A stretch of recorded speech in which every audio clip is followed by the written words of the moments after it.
बिस्मिल्लाहिर्रहमानिर्रहीम। अस्सलाम वालेकुम स्टूडेंट्स, होपफुली आप लोग खैरियत से होंगे। आज जो है वो हम हमारे जो Q1 हुआ था उसके जो है वो डिस्कशन जो है वो करने लगे हैं। ठीक है, तो स्टार्ट करते हैं with first question. So all functions are collectively perform by both lipids and protein except. तो क्वेश्चन में क्या पूछ रहे हैं? All functions are collectively perform by both lipids, यानी कौन से ऐसे फंक्शंस हैं जो लिपिड्स एंड प्रोटीन्स कलेक्टिवली जो है वो क्या करते हैं, परफॉर्म कर रहे होते हैं। ठीक है, और उसमें आगे उसने कह दिया एक्सेप्ट। एक्सेप्ट का मतलब है कि कौन से ऐसे नहीं है। सेल सरफेस मार्कर, यानी अगर हम इसको दूसरे सेंस में कह दें कि दीज आर ग्लाइकोप्रोटीन्स, तो इसका मतलब ये हुआ कि हमारे पास जो सेल सरफेस मार्करिंग ग्लाइकोप्रोटीन्स होते हैं, इसका मतलब ये तो फंक्शन है उसका। Receptor site for chemical signals, ये भी होते हैं। Sticking the correct cells together in tissues, और डेल्टा है प्रोटेक्टिव फंक्शंस। ठीक है, तो अब बताएं शाबाश कौन सा एक्चुअल में इसका एग्जैक्ट आंसर जो है वो बनता है। ठीक है, तो डेल्टा बनेगा, चार्ली बनेगा, अल्फा और बीटा तो पॉसिबल नहीं है। चार्ली को देखते हैं। Sticking the correct cells together in tissues, ठीक है, और प्रोटेक्टिव फंक्शंस। प्रोटेक्टिव फंक्शंस में तो एज एंटीजेंस के तौर पे मौजूद होते हैं, एंटी बॉडीज जो है वो बनाने के हवाले से जो है वो रोल प्ले कर रहे होते हैं। बट चार्ली जो है वो sticking the cells, correct cells together in tissues. ठीक है, ये हमारे पास मोस्ट जो एग्जैक्ट आंसर लग रहा है वो हमारे पास कौन सा है? जो चार्ली। ठीक है, अच्छा सेकंड क्वेश्चन देखें। A cell wall is present in all the organism except bacteria. Bacteria में सेल वॉल होती है, आपको आइडिया है कि it is made up of peptidoglycan. इसी तरह प्रोटोजोआ है। अब प्रोटोजोआ हमारे पास कौन से होते हैं? जो एनिमल लाइक प्रोटिस्ट होते हैं, जिस तरह जूफ्लैजिलेट है। ठीक है, एल्गी है, एनिमल प्लांट लाइक प्रोटिस्ट होते हैं, इनके अंदर भी सेल वॉल जो है वो एग्जिस्ट करती है। बट वायरसेस जो हैं, याद रखें ये वाहिद और ऑर्गेनिजम्स, कैसे ऑर्गेनिज्म तो नहीं, इनको हम कह सकेंगे नॉन सेलुलर एंटिटीज हैं। ठीक है, जो कि एक्चुअल में सेल वॉल मौजूद नहीं होती इनके अंदर। ठीक हो गया। अच्छा नेक्स्ट क्वेश्चन देखते हैं। क्वेश्चन नंबर 3 हमारे पास है, dash substances can cross plasma membrane more easily than others. ये हमने लेक्चर में भी पढ़ा था हमारे पास कि जो लिपोफिलिक सब्सटेंसेस होते हैं, because of the presence of phospholipid, हमारे पास क्या होगा कि ये एक्चुअल में इजीली बैरियर क्रॉस कर जाते हैं। क्वेश्चन नंबर 4 को देखते हैं। Taking in of solid material by the cell membrane by unfolding in form of vacuole is called phagocytosis. ठीक, अच्छा अब इसमें अक्सर स्टूडेंट मिस्टेक क्या करते हैं, वो लगा देते हैं endocytosis. Taking in of solid, यहाँ पे याद रखना ये सॉलिड है, तो सॉलिड को इनसाइड लेके जाना, that is phagocytosis. Question 5, organelle involve in synthesis of protein कौन से होते हैं? आर ई आर है, because of the presence of ribosome. अच्छा माइटोकॉन्ड्रिया के अपने राइबोसोम होते हैं, ये भी प्रोटीन सिंथेसिस करते हैं, बट स्पेसिफिकली ये एटीपी सिंथेसिस के साथ रिलेटेड है, इसीलिए हम माइटोकॉन्ड्रिया को नहीं लगाएंगे। Diameter of peroxisome is approximately 0.5 micrometre. Yes, अब एग्जैक्टली अब देखिएगा यहाँ पे माइक्रोमीटर है या मिलीमीटर है, देन नैनोमीटर, देन हमारे पास डेसीमीटर। तो एक्चुअल में वो यहाँ पे आपको टेस्ट करना चाह रहा है with reference to units. Question number 7 है, cisternae of Golgi operators have outer convex surface. ये अगर आपको याद हो लेक्चर में तो हमने पढ़ा था, हमारे पास इस तरह से स्टैक्स होते हैं, ये हमारे पास जो है वो सरफेस है इसकी फॉर्मिंग। ठीक हो गया, ये हमारे पास जो है वो क्या है, बल्कि इसको मैं दूसरी स्क्रीन पर समझा देता हूँ। हमने लेक्चर में पढ़ा था, हमने कहा था कि भी हमारे पास इस तरह से क्या होता है, ये आ गया जी हमारे पास गोल्जी ऑपरेटर्स। इसमें अब्बव रीजन में यहाँ पे था न्यूक्लियस, न्यूक्लियस के बाद था न्यूक्लियर मेम्ब्रेन, न्यूक्लियर मेम्ब्रेन के साथ अटैच थी रफ एंडोप्लाज्मिक रेटिकुलम, उसके साथ फर्दर था स्मूथ एंडोप्लाज्मिक रेटिकुलम। यहाँ पे हमने कहा था ब्लेब्स फॉर्मेशन होती है और एससीआर से गोल्जी ऑपरेटर्स बनता है। अब गोल्जी ऑपरेटर्स की ये वाली साइड ये फॉर्म हो रही है, तो इसको हमने नाम दिया था फॉर्मिंग फेज, इसको हमने कहा था मैच्योरिंग फेज। अब मैच्योरिंग फेज को हमने कहा था कि जी ये इनर साइड होती है, इसलिए हम इसको कहते हैं कनकेव। ये आउटर होती है थोड़ा सा, इसको हम कह देते हैं कन्वेक्स। ठीक हो गया। अच्छा, तो इस रेफरेंस से आपने याद रखना है कि हमारे पास कनकेव कौन सी होती है, कन्वेक्स कौन सी होती है। तो ये एक्चुअल में हमारे पास फॉर्मिंग फेस है। अब स्टेटमेंट की तरफ जाते हैं। स्टेटमेंट में वो क्या कहता है, स्टेटमेंट में वो कह रहा है जी कि हमारे पास सिस्टर्नी ऑपरेटर्स है आउटर कन्वेक्स, कन्वेक्स, ठीक है। तो कन्वेक्स का सरफेस हमारे पास कौन सी थी, फॉर्मिंग फेस थी, ठीक है। कन्वेक्स सरफेस कौन सी थी हमारे पास है, फॉर्मिंग फेस। नेक्स्ट क्वेश्चन की तरफ चलते हैं। नेक्स्ट में हमारे पास क्वेश्चन नंबर हमारे पास दिया है जी 8। क्वेश्चन नंबर 8 को अगर हम गौर से देखें तो वो कहते हैं जी ribosomes are also called.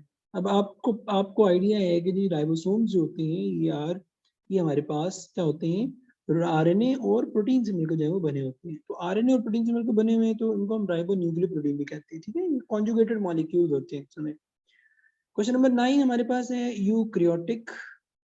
Eukaryotic ribosomes are composed of an almost equal amount of dash and dash RNA and protein आ जाएगा हमारे पास, ठीक है। और इसमें अगर आपसे मजीद पूछ लिया जाए कि आरएनए की कौन सी टाइप होती है तो आपको पता है कि राइबोसोमल आरएनए है जो कि राइबोसोम्स के अंदर जो है वो हमारे पास मौजूद होता है। Question 10 in electron microscope the mitochondrial appearance look like complex morphology होती है, ये बुक की लाइन है। After special processing inner mitochondrial membrane is ruptured and the dash comes out on the surface। अब वो इनर सरफेस के हवाले से बात कर रहा है कि जो माइटोकॉन्ड्रिया है ये आपने पढ़ा हुआ है, ये लेट्स सपोज हमारे पास माइटोकॉन्ड्रिया है, माइटोकॉन्ड्रिया की जो इनर सरफेस है हमारे पास वो कहते हैं कि ये रप्चर करती है और इस तरह से स्पेशलाइज पार्टिकल बना देती है जिसको हमने नाम दिया था F1 पार्टिकल का। ठीक हो गया, F1 पार्टिकल, इसको हमने स्टैक पार्टिकल का भी नाम दिया था। ठीक हो गया, इसको हमने ऑक्सीजोम भी कहा था, इसको हमने सिंपली एटीपी सिंथेज भी कहा था। ठीक हो गया, तो ये आपने सारी चीजें याद रखनी है। अच्छा, नेक्स्ट देखते हैं हमारे पास क्वेश्चन नंबर, इसमें आ जाएगा F1 पार्टिकल। अच्छा, नेक्स्ट क्वेश्चन अगर हम देखें तो हमारे पास आ रहा है जी 12 which is linked to inner cell face of the cell membrane।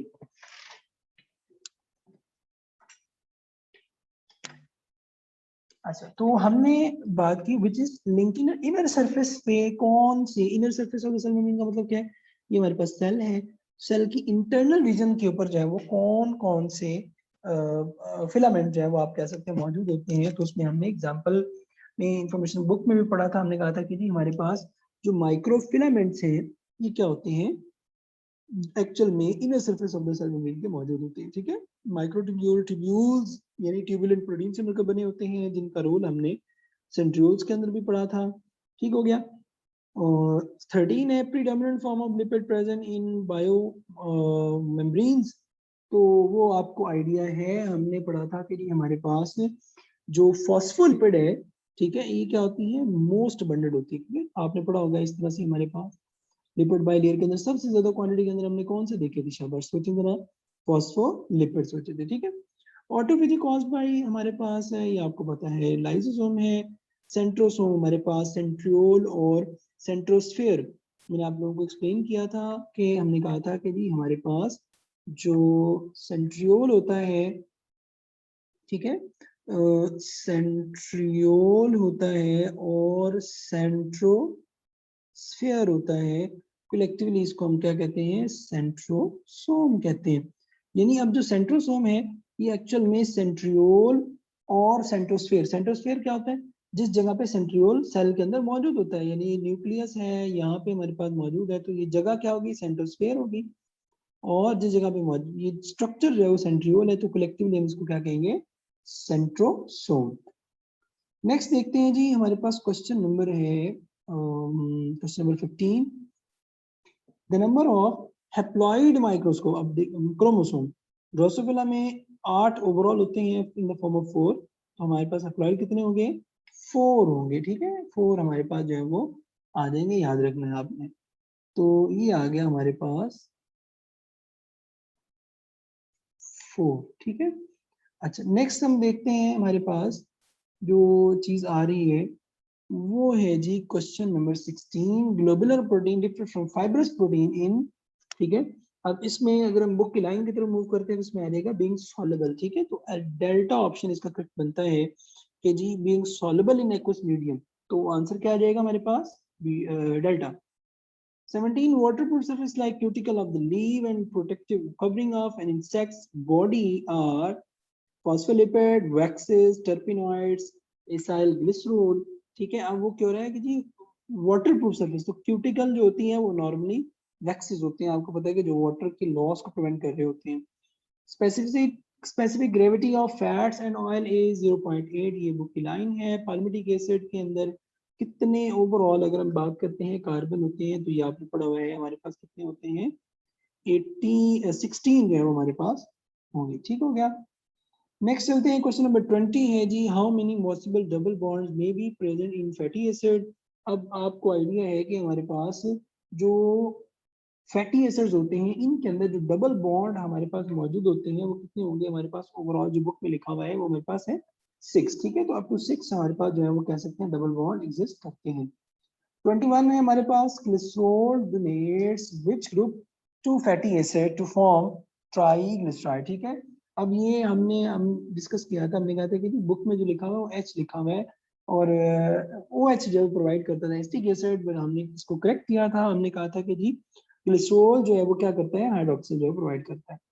Feedback mechanism induced by, feedback mechanism जो है वो कौन इंड्यूस करता है, फाइनल जो एंड प्रोडक्ट होती है वो आपको पता है वो आके E1 के साथ अटैच होती हैं और वो फिर आगे प्रोसेस को पूरे के पूरे फीडबैक मैकेनिज्म को रोक देता है। 23 monosaccharides are major component of, monosaccharide कौन सा मेजर कंपोनेंट है किस चीज के, अच्छा मोनोसेक्राइड। अब आपने देखना है कि ये सारे शुगर होने चाहिए एक, तो पहले में देखते हैं जी ये डीएनए शुगर्स इसमें होती हैं, एटीपी में होती है, राइबोलोज में भी होती है, सिस्टीन, सिस्टीन क्या है, अमीनो एसिड है, इसका मतलब ये रिजेक्टेड है। कुछ बीटा देखते हैं डीएनए इंसुलिन प्रोटीन है खुद, ये भी रिजेक्टेड है। चार्ली देखते हैं डीएनए एनएडीपी, डीएनए के अंदर राइबोज होती है, एनएडी के अंदर भी होती है, एटीपी में भी होती है, और राइबोलोज बिसफॉस्फेट आरयूबीपी खुद जो है वो क्या है, एक आप कह सकते हैं कि कीटो शुगर है, और मायोसिन प्रोटीन होती है, इसका मतलब है चार्ली जो है वो बेस्ट आंसर बनता है। 24 एंटीबॉडीज, एंटीबॉडी कंटेन्स, एंटीबॉडी क्या नॉर्मली रखती हैं, एंटीबॉडी में मैक्सिमम हद तक आपको पता है हमारे पास क्या होती है, प्रोटीन्स होती है, ये प्रोटीन से मिलकर बनी होती है। तो यहाँ पे एंटीबॉडीज कंटेन, उसमें कुछ हद तक आप कह सकते हैं कार्बोहाइड्रेट की सिचुएशन भी हो जाती है, तो उसको हम क्या देते हैं, एंटी ग्लाइकोप्रोटीन, यानी एंटीबॉडीज क्या होंगी, ग्लाइकोप्रोटीन्स होंगी। अच्छा नेक्स्ट देखते हैं हमारे पास, fibrous protein has dash structure. अभी हमने पढ़ा था कि जो टर्शियरी स्ट्रक्चर है वो फेवर करता है क्वार्टरनरी को, सेकेंडरी स्ट्रक्चर फेवर करता है हमारे पास सेकेंडरी को, ठीक हो गया। 26 है, which one of the following is an example of unsaturated fatty acid, कौन सा अनसैचुरेटेड फैटी एसिड है, ये आपने बुक में पढ़ा है, ओलिक एसिड होता है, क्योंकि इसमें एक जो है वो डबल बॉन्ड होता है, वो डबल बॉन्ड C9 और C10 कार्बन के बिटवीन में भी होता है, ये भी आपने पढ़ा था। अच्छा जी, डायमीटर ऑफ डीएनए से ये हमें पता है 2 नैनोमीटर होता है, बहुत आसान सा क्वेश्चन था। 28 some enzyme required helper which is non protein part for its efficient functioning that is called accelerator cofactor। अब देखिए नॉन प्रोटीन पार्ट की बात कर रहे हैं, तो नॉन प्रोटीन पार्ट जो है वो मेरे पास क्या होगा यहाँ पे, कोफैक्टर होगा। ऑप्टिमम पीएच फॉर काइमोट्रिप्सिन हमारे पास कितनी होती है, ये हमने पढ़ा था 7 to 8 होती हैं। Which one of the following is an example of competitive inhibitor, कौन सा कॉम्पिटिटिव इनहिबिटर होता है, मेलोनेट है, ठीक है। उसके बाद जी नेक्स्ट हम देखते हैं question number 31, the compounds which on hydrolysis yield polyhydroxyaldehyde और कीटोन सबयूनिट्स आर, जी कौन से होते हैं, क्वेश्चन में देखो क्या कहता है, वो compound which on hydrolysis yield polyhydroxyaldehyde, यानी वो कार्बोहाइड्रेट देते हैं, तो वो हमारे पास ये एक्चुअल में कार्बोहाइड्रेट की सीधी सीधी डेफिनेशन है, ठीक है। 32 glycerol is the backbone molecule form, glycerol क्या बनके बनाते हैं, हमारे पास ट्राइग्लिसराइड बना रहे होते हैं, ठीक है। तो इसलिए ग्लिसरॉल आपको याद होगा हमने कहा था कि जी इस तरह ग्लिसरॉल में 3 कार्बन होती है, OH होता है जो कि फर्दर फिर C के साथ इस तरह से जो है वो मिल जाता है, ठीक है। तो अब जो ग्लिसराइड थी उसके अंदर ये जो ग्लिसरॉल था ये बेसिकली एक्चुअल में एक्ट कर रहा है एज अ बैकबोन के तौर पे।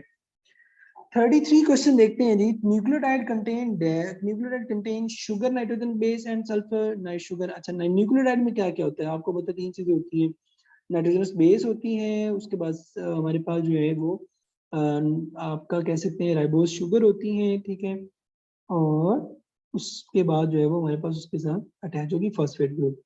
तो शुगर है, नाइट्रोजनस बेस है, सल्फर नो, बीटा है, शुगर नाइट्रोजन हमारे पास हो गया एंड पॉलीसेकेराइड हो गया, ठीक है। बीटा देखें, इन sugar nitrogen containing base and phosphate molecule, ये जो बीटा लग रहा है ना, ये बेस्ट आंसर है, क्योंकि इसके अंदर वो तीनों न्यूक्लियोटाइड के कंपोनेंट्स ऐड हैं जो कि नॉर्मली बाकी किसी में नहीं है। 34 है, each alpha chain of haemoglobin contain, अब ईच बीटा चेन में तो आपने पढ़ा था 146 होते हैं, ईच अल्फा चेन में कितने होंगे, 141 होंगे। 35 है, each of the 20 naturally occurring amino acid as a different, ठीक है, डिफरेंट क्या होगा हमारे पास, साइड चेन। अच्छा, इसमें आर ग्रुप बुक में टर्म लिखी हुई है, इसको साइड चेन भी कहते हैं, आर ग्रुप भी कह देते हैं, ठीक है। तो ये दोनों ही ठीक होंगे, ठीक है, यानी आपने पढ़ा था अमीनो एसिड का स्ट्रक्चर, आपने कहा था कि जी हमारे पास सेंट्रलाइज कार्बन है, फिर इस तरह से आर, तो ये जो आर ग्रुप था ये एक्चुअल में अल्फा डिसाइड करेगा, अल्फा होता है एक्चुअल में कार्बन, तो ये जो अर्व है ये अल्फा, आप कह सकते हैं अल्काइल ग्रुप भी कह सकते हैं, बट ये अल्काइल नहीं चेंज होना होता है, अल्काइल चेंज होता है तो ये एक्चुअल में क्या करता है, different type of amino acid कहलाता है। अच्छा, अब दूसरी तरफ अगर हम बात करते हैं साइड चेन पे, हमने कहा जी आर ग्रुप आ गया। अच्छा, 36 DNA and RNA differ in, हाँ जी, किस बेस पे डिफरेंशिएट होते हैं, सोचें जरा। डीएनए आरएनए से एक तो नाइट्रोजनस बेसिस के बेस पे हम करते हैं, क्योंकि डीएनए में हमने कहा कि जी हम क्या करते हैं, डीएनए में होती है जी टी होती है, तो फिर हमें टी पसंद नहीं है, आरएनए के अंदर तो आरएनए में करेगी यू आ जाएगी, ठीक है। और दूसरा हम जो वो शुगर की बात करते हैं, ठीक है, तो अगर आपको याद हो हमने कहा था कि जी जो डीएनए है उसके अंदर जो शुगर होती है, पेंटोज शुगर होती है, उसमें सेकेंड कार्बन पे हाइड्रोक्सिल ग्रुप होता है, उसका हाइड्रोजन रिमूव हो जाता है, तो ये बन जाता है डीऑक्सी, ठीक हो गया। अच्छा, अब जो होता है आरएनए, ठीक है, जो आरएनए, आरएनए के अंदर ऐसा नहीं होता, आरएनए के अंदर जो है वो क्या होगा हमारे पास, सिंपल यहाँ पे लगा होगा, सिंपल आप कह सकते हैं कि नहीं, तो अब ये क्या हो जाएगा, ये हो जाएगा डीऑक्सी, ये हो जाएगा सिंपल राइबोज। ये वाली जो राइबोज होती है जहाँ यहाँ हाइड्रोक्सिल होता है कार्बन नंबर 2 पे, ये क्या होगा, आरएनए, और नेक्स्ट हमारे पास क्या रहेगा, डीएनए।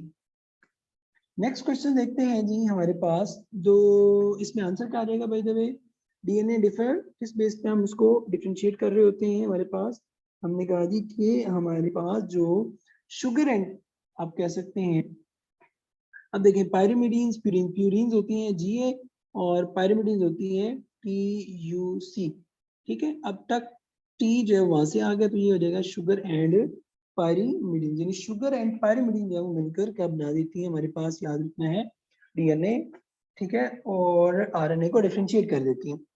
37 है, dash is most abundant carbohydrate in nature, ये आप लोगों ने पढ़ा हुआ है हमारे पास कि सेलुलोज है वो मोस्ट अबंडेंट कार्बोहाइड्रेट है। इसी तरह नेक्स्ट हम देखते हैं जी, तो क्वेश्चन नंबर 38 है, which of the following is a keto sugar, अब ग्लिसरॉल्डिहाइड एल्डिहाइड हो गया, राइबोज, ग्लूकोज, हमारे पास आंसर क्या आएगा इसका, डाई हाइड्रोक्सी एसीटोन, ठीक है, डाई हाइड्रोक्सी एसीटोन जो है वो हमारे पास क्या होता है, आपने याद रखना है, सिंपली कीटो शुगर है। 39 amino acid in which the R group is hydrogen, glycine होगा, अगर CH3 लगा होगा तो एलानिन होगा। 40 है, the view the active side of an enzyme is flexible and when a substrate combined with it cause changes in enzyme structure is known as, अब देखो active side of enzyme is flexible, एक hint, when a substrate combine, ये change कर देती है, इसका मतलब ये क्या है, इंड्यूस फिट मॉडल है।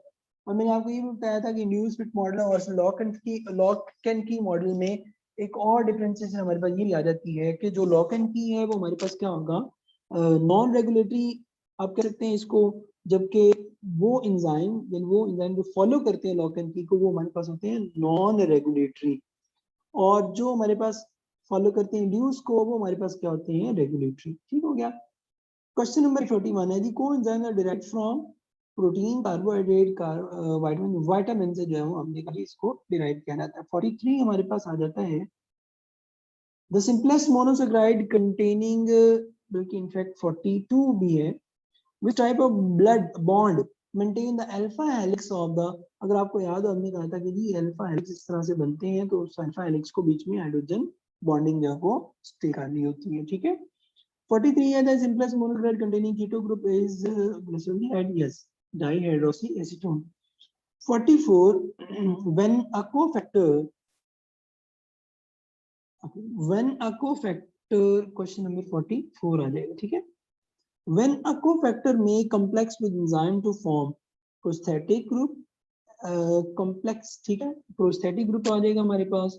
इसी तरह हमारे पास पूछ लेते हैं वो जी, वो कह सकते हैं जी, ये बताएं कि ये जो है वो को एंजाइम, अब देखिए यहाँ पे एपो एंजाइम का नॉन फंक्शनलिटी एंजाइम होता है, ये फंक्शनल एंजाइम है। When a cofactor make complex with enzyme, cofactor enzyme के साथ जो क्या कर गया, आप कह सकते हैं कंबाइन कर गया, ठीक है।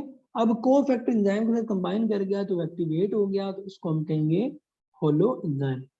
व्हाट इज ऑप्टिमम टेम्परेचर, अब यहाँ पे अक्सर स्टूडेंट मिस्टेक करते हैं, जब वो सुनते हैं ना ऑप्टिमम तो ठक से वो लगा देते हैं स्लैबली एमाइलेज का जो पैट आंसर बनता है, तो एक्चुअल में ये उसकी पीएच है 37 डिग्री जो है ना, उसकी आप कह सकते हैं कि हमारे पास बन जाती है, सिंपली आप कह लो कि ऑप्टिमम टेम्परेचर।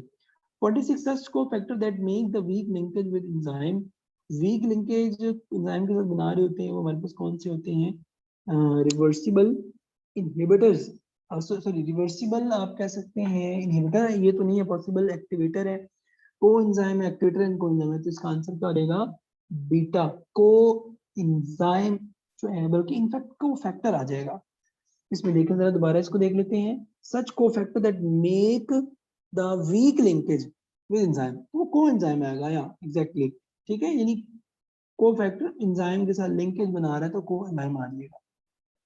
अच्छा बाय द वे इस क्वेश्चन में हम ये भी थिंक कर सकते हैं कि क्या एक्टिवेटर और ये दोनों भी पॉसिबल है, तो यस इनफैक्ट ये दोनों ही पॉसिबल है, एक्टिवेटर और कोएंजाइम आएगा, सॉरी एक्टिवेटर और कोएंजाइम नहीं, यानी इकट्ठे दोनों आएंगे। एक्टिवेटर भी हमारे पास रिवर्सिबल के तौर पे यूज हो जाता है, रिमूव हो जाता है, ठीक है, और वीक लिंकेज बना होता है, जबकि एंजाइम को एंजाइम का भी वीक ही होता है, वीक होगा, ठीक है। 47 enzyme and substrate we react through a special feature or the site in enzyme, वो आपको पता है कि जिसकी वजह से वो एक्चुअल में साइट इंजाइम कर रहा होता है, वो हमारे पास क्या होती है, एक्टिव साइट होगी। अच्छा नेक्स्ट देखते हैं हमारे पास 48 है, विच प्रोटीन हैज फाइबर स्ट्रक्चर, ये आपको पता है कोलेजन है, बाकी तीनों जो है वो ग्लोबुलर है। 49 compare to globular protein fibrous proteins are, ठीक है, तो अब फाइबरस प्रोटीन के रेफरेंस से अगर आपको याद हो तो हमने कहा था कि हमारे पास जो सॉल्युबिलिटी है वो डिपेंड कर रही है, जिसमें मोर सॉल्युबल आ जाएगा, ठीक है, मोर रेडिली सॉल्युबल। एचआईवी हम इसको रेट्रोवायरस जो है वो करते हैं, ओंकोवायरस हम इसको जो है वो कैटेगराइज नहीं करते, क्योंकि रेट्रोवायरस ब्रॉड डोमेन है as compare to oncovirus. During favourable condition certain bacteria produces, ये आपको पता है कि ड्यूरिंग फेवरेबल कंडीशंस है वो ये क्या कर लेते हैं, स्पोर्स बनाने शुरू कर देते हैं, ठीक है। अच्छा 52 है, in rhizopus zygote form temporary dormant thick wall resistant structure called zygospore। 53 है, all viruses can reproduce within living organism only, so they are ectoparasite, endoparasite, obligate intracellular parasite। 52 हमारे पास आ गया जी, the diameter of staphylococcus is, ठीक है, अब हमारे पास इसका जो diameter होता है वो हमारे पास कितना आ जाएगा, 1.75 to 2.25 माइक्रोमीटर। 55 है, the structure used in the conjugation, conjugation में पिलाई है, आपने पढ़ा था ये ग्राम नेगेटिव बैक्टीरिया के अंदर होते हैं, इसका मतलब है conjugation सिर्फ ग्राम नेगेटिव के अंदर होगी, ग्राम पॉजिटिव के अंदर नहीं होगी। 56 है जी, thickness of the cell wall of gram positive bacteria कितनी होती है, या आपको पता है 20 to 80 नैनोमीटर है, ये टेबल में से इंफॉर्मेशन दी हुई है। 57 है, the structure involve in replication, ये हमने पढ़ा था मीजोजोम, अगर आपको याद हो तो हमने कहा था कि जी जो मीजोजोम है ये एक इन्वॉल्व होता है रेस्पिरेटरी चेन के अंदर भी, ठीक है। इसके बाद हमारे पास जो रेप्लिकेशन का मैकेनिज्म उसके अंदर भी जो हमने इसकी इन्वॉल्वमेंट जो है वो देखी थी। 58 है, when division occur in 3 planes it will produce an arrangement called, अब हमारे पास वो क्या करें, अरेंजमेंट इन 3 planes, पहले था फर्स्ट प्लेन में तो ये हो गया, देन हमारे पास ये हो गया, अब वो कह रहा है ये 3 प्लेन में, तो ये एक इरेगुलर जो डिवीजन होगी, तो इरेगुलर नहीं हमारे पास, अगर आपको याद हो जो हमने कोकाई बनाए थे, वो हमने क्या कहा था इसको, ये इरेगुलर चेन स्टेपलर होते हैं। 59 tuft of flagella is present at one pole of bacteria in case of Atrachus, Lophotrachus, Monotrachus, Amphitrachus। तो one pole आ जाएगा तो क्या जाएगा Lophotrachus। 60 the cell wall of Archaebacteria does not contain। अब हमारे पास इसके अंदर जो है वो जो एग्जैक्ट आंसर बन जाता है, ये जो सेल वॉल ऑफ आर्किया है, अब इसमें पेप्टिडोग्लाइकन नहीं होती जो नॉर्मल बैक्टीरिया के अंदर होती है, ठीक है, लिपिड्स मौजूद हैं, प्रोटीन होते हैं, कार्बोहाइड्रेट होते हैं। 61 nuclide is stained with a stain। ठीक है, अब न्यूक्लियाइड को हम किससे स्टेन करते हैं, यहाँ की येलो बॉक्स इंफॉर्मेशन है फ्यूजन स्टेन से।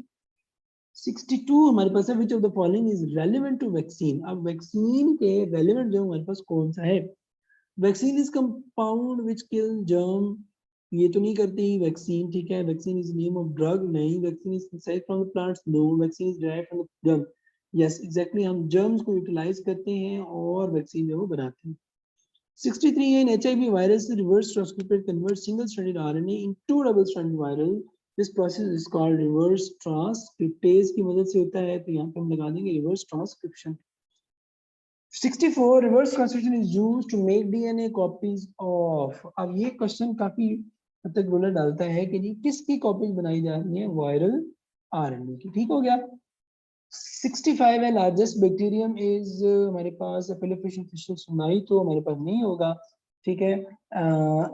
एकेंथ्रस नाइग्रोफिस्कस है, स्पायरोशीट है, माइकोप्लाज्मा है हमारे पास, ठीक है। तो लार्जेस्ट बैक्टीरियम जो हमारे पास मौजूद होगा वो एकेंथ्रस नाइग्रोफिस्कस होगा, ठीक है, क्योंकि ये इस फिश के अंदर जो मौजूद होता है।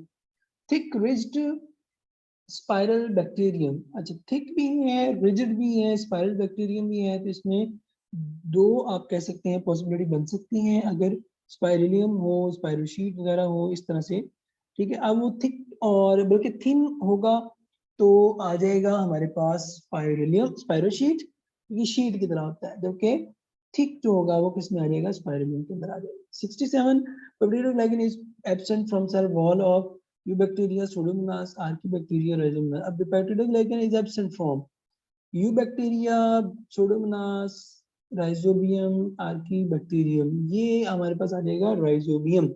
राइजोबियम क्योंकि फंगस है और फंगस में जो है वो काइटन जो है वो मौजूद होती है।